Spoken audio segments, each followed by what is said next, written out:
For that, the violence in Orlando, as you might expect, dominating now the race for the White House. Hillary Clinton and Donald Trump each promising to get tough with terrorists. KTLA's John Fenoglio live in the newsroom with reaction from the candidates. John? Cher, Rick, it was the worst attack against the homeland since 9/11. It was also the deadliest hate crime against the gay community in U.S. history. Now both candidates are offering very different responses to the massacre. As investigators work to identify the dead in Orlando, Hillary Clinton and Donald Trump sought to display leadership in the wake of the tragedy. I refuse to be politically correct. The days of deadly ignorance will end. But with sharply different approaches. The attack in Orlando makes it even more clear.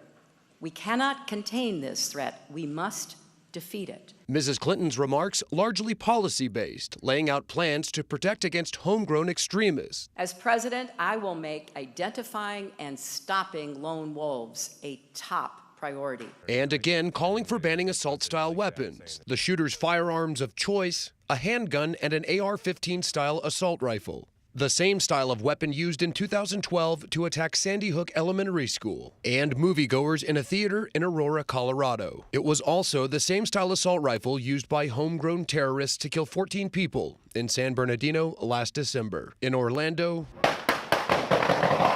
49 dead, 53 wounded, countless friends and families changed forever. I believe weapons of war have no place on our streets. When I'm elected, I will suspend immigration from areas of the world where there is a proven history of terrorism against the United States. Trump doubling down on his call to ban Muslims from immigrating to the U.S., despite the fact that the shooter was a U.S.-born citizen from New York, and insisting Syrians are pouring into the country. We're taking them in by the thousands. Hillary Clinton can never claim to be a friend of the gay community as long as she continues to support immigration policies that bring Islamic extremists to our country. The actual numbers, less than 4,000 Syrians have been admitted this year, and President Obama has called for resettling 10,000 by the end of September. Mrs. Clinton arguing that Trump's plans are antithetical to American values. Inflammatory, anti-Muslim rhetoric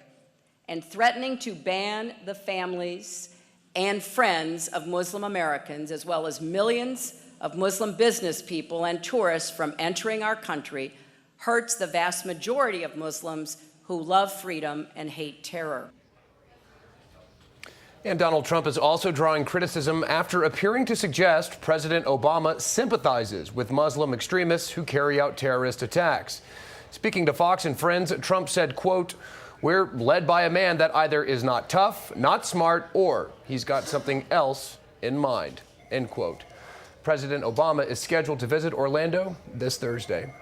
Reporting live in the newsroom, I'm John Fenoglio, KTLA 5 News. John, thank you. This evening in Koreatown.